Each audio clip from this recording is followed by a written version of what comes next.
Good morning बच्चों, कैसे हैं आप सब।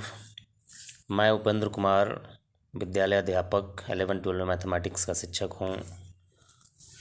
विद्यालय यूएचएस आदमपुर में खिजरसराय प्रखंड में पड़ता है। आप सभी बच्चों को एक आज खास इन्फॉर्मेशन देने के लिए वीडियो बना रहा हूँ और वो इन्फॉर्मेशन आपको दिख भी रहा होगा स्क्रीन पे। जैसा कि आप देख रहे हैं, बिहार विद्यालय परीक्षा समिति के द्वारा एक लेटर जारी किया गया है अभी कि जिन बच्चों का अभी रजिस्ट्रेशन हो रहा था 2026-27 सेशन के लिए, किसी का छूट गया है या बहुत लोगों का भरा भी जा चुका है, तो इसीलिए इसमें डेट को विस्तारित किया गया है। उसी तिथि का इसमें जानकारी है और बहुत सारे चीज़ों का भी जानकारी है। तो आप इस वीडियो को पूरा देखेंगे जानकारी को पूरा प्राप्त करने के लिए। सबसे पहले लिखा हुआ है ऑनलाइन पंजीयन या अनुमति आवेदन विलम्ब शुल्क के साथ भरने हेतु 6 से 20 तक की अवधि विस्तारित करने के संबंध में। यानी आपकी जो अवधि 5 अक्टूबर तक तय की गई थी पंजीयन के लिए, उसको विस्तारित करके 20 अक्टूबर तक कर दिया गया है, 6 से 20 तक, लेकिन विलम्ब शुल्क के साथ। 6 से 20 तक आप भर सकते हैं, लेकिन विलम्ब शुल्क के साथ। और इसी तिथि में 6 से 20 में ही जिन बच्चों का डमी रजिस्ट्रेशन आ चुका है, वो डाउनलोड करके साइट से या अपने प्रधानाध्यापक से प्राप्त करके अपने माता पिता, अपने गार्जियंस का नाम और अपना नाम, डेट ऑफ बर्थ सब कुछ मैच कर लेंगे। यदि वो सही है तो उसको अपलोड कर देना है उसी तरह से। उसमें सिग्नेचर होगा आपका, आपके गार्जियन का, और फिर आप अपने प्रधानाध्यापक को सबमिट करेंगे और वो जमा कर दिया जाएगा। और यदि कुछ उसमें त्रुटि है तो आप उसको सुधार करके उसमें जमा करेंगे अपने प्रधानाध्यापक के पास, तब उसको सबमिट किया जाएगा। तो फिर आपको वो सुधार करके दोबारा पंजीयन आएगा। यदि आप नहीं सुधारते हैं अभी, तो आपका आगे आने वाले जितने सर्टिफिकेट हैं इंटर ग्रेजुएशन, वो फिर दोबारा सुधारने का मौका नहीं मिलेगा। बहुत लंबी प्रक्रिया हो जाती है फिर। इसलिए सभी बच्चे ध्यानपूर्वक अपना पूरा रजिस्ट्रेशन को अच्छे से देख लेंगे, का रजिस्ट्रेशन कार्ड जो मिलेगा आपको, और उसमें जहाँ जहाँ त्रुटि है उसको सुधार कर प्रधानाध्यापक को सबमिट करेंगे। आपको डेट है 6 से 20 अक्टूबर तक, और जिनका ना भराया है वो विलम्ब शुल्क के साथ 6 से 20 अक्टूबर तक भर सकते हैं। लेकिन आपको भरने का 17 तक ही डेट है। ये 18, 19, 20 3 दिन प्रधानाध्यापक को दिया गया है अपलोड करने के लिए। कुछ बच्चे छूट जाएँ तो उसके लिए, ठीक है।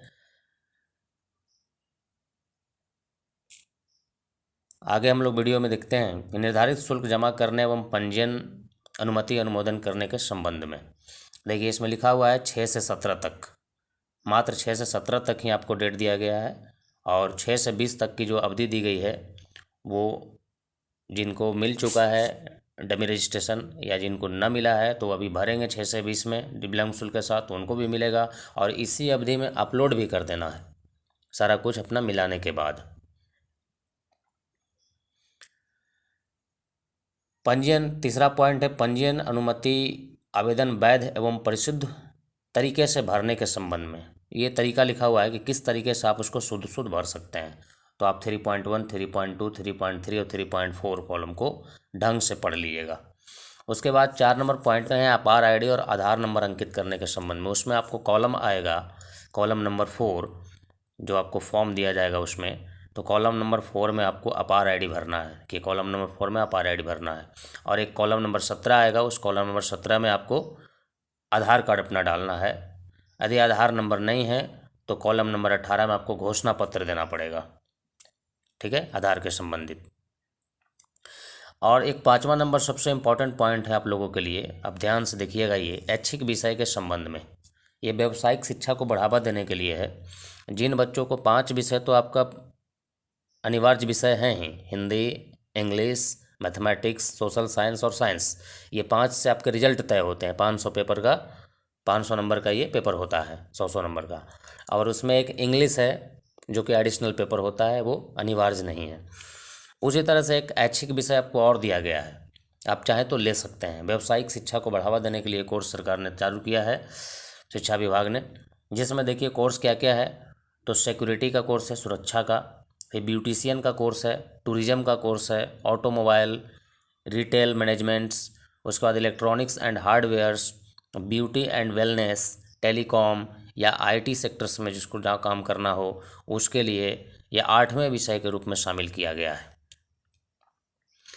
विषय शिक्षा अंतर्गत उक्त विषयों को ट्रेंडों या उक्त ट्रेंडों को पठन पाठन की व्यवस्था के लिए जिले में विद्यार्थियों को चिन्हित किया गया है। ऐसे विद्यालयों की सूची समिति के पोर्टल वेबसाइट पर प्रदर्शित की गई है। अब किन किन विद्यालयों के विद्यार्थियों ने इन विषयों को चयनित किया है उनको चिन्हित भी किया गया है। इन विद्यालयों में निर्देश ट्रेंड कर रहे छात्र छात्रा द्वारा उन्हें किसी एक का चयन कर परीक्षा में शामिल होना अनिवार्य है। राज्य जिला के अन्य विद्यालयों के छात्र छात्राओं के द्वारा इन विषयों का चयन नहीं किया जाएगा। पंजीयन आवेदन पत्र के स्तंभ 26 में इसका उल्लेख किया गया है। अच्छा, जिन बच्चों का चयन हुआ है सिर्फ वही इसको सेलेक्ट करेंगे।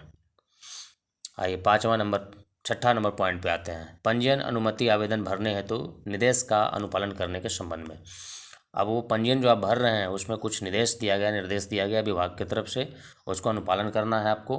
तो 6.1, 6.2, 6.3 और 6.4 चारों पॉइंट को आप ध्यान से पढ़ लीजिएगा। सबसे इम्पॉर्टेंट है 6.1 पॉइंट। तो 6.1 नंबर में ये दिया गया है, आप यहाँ पे पॉइंट को देख सकते हैं 6.1 कि आपका जो डेट ऑफ बर्थ है वो 1 मार्च 2013 के बाद की जन्म तिथि नहीं होना चाहिए।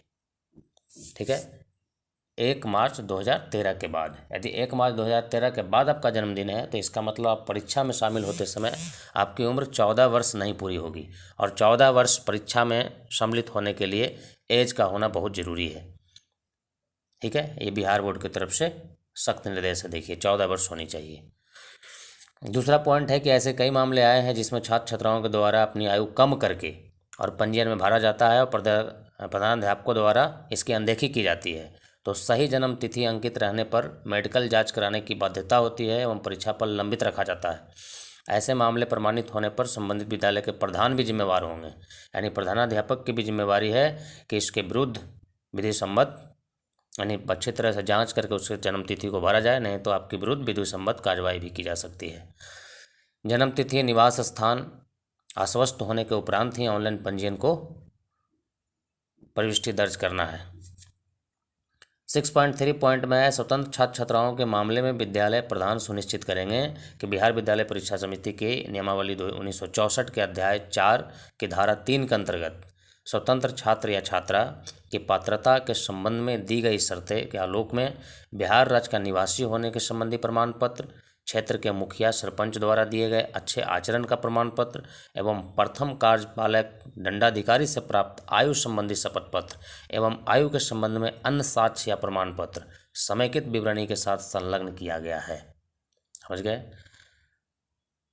तो आप ऐसा गलती ना करेंगे कि अपना डेट ऑफ बर्थ कम करके या बढ़ा करके डाल दिया जाए उम्र को छिपाने के लिए। तो ये सबसे बचना है, नहीं कि आधार नंबर में कुछ और है और पंजीयन में कुछ और है, तो फिर गड़बड़ होगी, बाद में आपको भविष्य में दिक्कत होगा। चलिए 7वां नंबर में पंजीयन की मान्यता के संबंध में। पंजीयन की मान्यता के संबंध में यहाँ जो लिखा हुआ है पॉइंट नंबर 7.1 में, उसको आप पढ़ लीजिएगा आराम से। और आगे बढ़ते हैं हम लोग 8वां नंबर पॉइंट में, पंजीयन अनुमति आवेदन शुल्क के संबंध में। आवेदन शुल्क आपको पता ही होगा कि नियमित कोटि के बच्चों के लिए 450 रुपये और स्वतंत्र कोटि के बच्चों के लिए 580 रुपये। इसमें 50 रुपया डाटा एंट्री शुल्क है और 30 रुपया संस्थान के द्वारा रखा जाता है। उस 50 रुपये में से ऑनलाइन करने के लिए या डमी रजिस्ट्रेशन को अपलोड करने के लिए ये चार्ज रखा जाता है शिक्षण संस्थान के द्वारा। ठीक है, NEFT के माध्यम से ये शुल्क का भुगतान किया जाता है। भुगतान शुल्क सत्यापन के संबंध में कहा जा रहा है चालान के द्वारा भी होता है और ऑनलाइन के द्वारा भी होता है। तो चालान के द्वारा यदि करते हैं तो चालान की कॉपी जो है उसको एक सुरक्षित रखना है, ताकि विभाग के द्वारा कभी मांगा जाए बोर्ड के द्वारा तो उसको देना पड़ता है। ये सब विद्यालय प्रधान का काम है, बच्चों के लिए निर्देश नहीं है।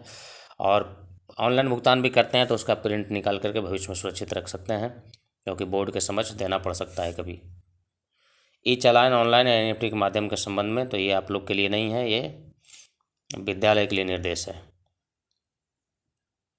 जिला कार्यक्रम पदाधिकारी द्वारा शिक्षण संबंधी के प्रधानों के बैठक के संबंध में, चलिए ये भी आपके लिए नहीं है।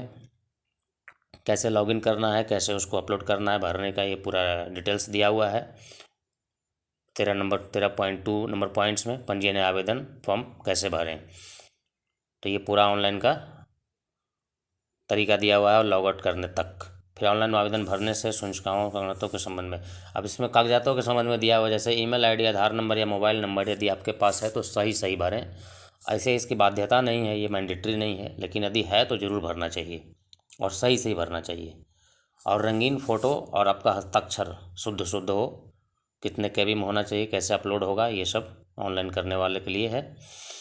शिक्षण संस्थानों के प्रधानों के लिए निर्देश है, ये खास करके 15 नंबर पॉइंट, तो ये जो प्रधानाध्यापक हैं उनके लिए निर्देश है, ये बच्चों के लिए नहीं है। चलिए 17 नंबर पॉइंट, किसी भी प्रकार की असुविधा होने पे आप ऑनलाइन नंबर पे कॉल कर सकते हैं। आपका हेल्पलाइन नंबर है 2 ये नंबर जारी किया गया हुआ है विभाग के द्वारा, तो इन दोनों नंबर पे आप संपर्क कर सकते हैं या इस ईमेल आईडी पे आप अपनी जानकारी मांग सकते हैं, आपको मिल जाएगा। और एक और सबसे इम्पोर्टेंट चीज़ है कि एक विभाग ने यानी बोर्ड ने एक ऐप लॉन्च किया है जिसका नाम है BSEB इन्फॉर्मेशन ऐप। देख सकते हैं आप BSEB इन्फॉर्मेशन ऐप, तो आप गूगल प्ले स्टोर में जा कर के BSEB इन्फॉर्मेशन ऐप डाउनलोड कर सकते हैं और इस ऐप में जो भी बोर्ड का निर्देश होता है या सूचनाएं आती है उसको समय समय पे आप प्राप्त कर सकते हैं। आप बच्चे भी कर सकते हैं, गार्जियन भी कर सकते हैं और विद्यालय के प्रधान शिक्षक सब कर सकते हैं, सबके लिए ऐप है ये। चलिए आगे बढ़ते हैं हम लोग। बस इतना ही सूचना था आज आप लोगों के लिए। इसी तरह आप वीडियो में बने रहिए, आगे जो भी सूचनाएं रहेगी सब कुछ आपको बताया जाएगा। और ये सूचना यदि अच्छी लगी हो तो इसको लाइक करें, शेयर करें और चैनल को ज़रूर सब्सक्राइब करें ताकि बाद में आने वाली सारी सूचनाएं आप तक सबसे पहले मैं पहुंचाता रहूं। धन्यवाद आप सभी का उपेंद्र कुमार की तरफ से।